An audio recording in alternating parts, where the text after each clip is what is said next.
Per sobre del quilòmetre 4 de la carretera de Vallvidrera, els operaris de la Diputació de Barcelona ultimen la instal·lació de les noves vivendes.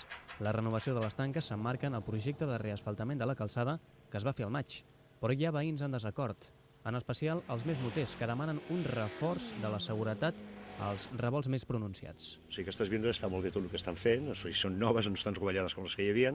Llavors, el que nosaltres trobem a faltar precisament és, amb tots els revolts, per exemple, d'aquí de les Planes fins a dalt a Vallvidrera, posar tot amb el que són les curves perilloses, posar la bionda de sota perquè els motoristes no es puguin fer mal, m'entens?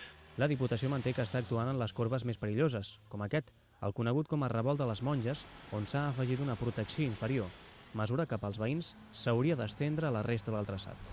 Llavors són les curves ràpides, les que van una miqueta més de pressa i pot sortir qualsevol gos, porc senglar, que n'hi ha molts per aquí, i amb una curva ràpida són les que són perilloses, no? La curva de les Monges l'han posat, però sincerament és la que menys ho necessita. Respecte a les noves biondes, els tècnics asseguren que les aparences enganyen. Les noves tanques incorporen un perfil que substitueix els antics suports en forma d'H i que minimitza el risc de lesions en cas de xoc.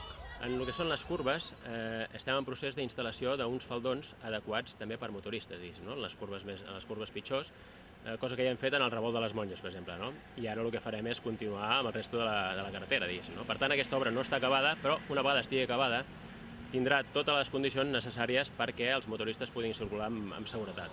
A banda d'aquesta actuació a Vallvidrera, la Diputació té previst renovar els suports de les biondes en 3 vies més de Collserola. La carretera de la Rabassada, la que va d'Horta a Cerdanyola i la de Vallvidrera fins a Molins de Rei. El projecte, encara en procés de licitació, tindrà un pressupost de 500.000 euros.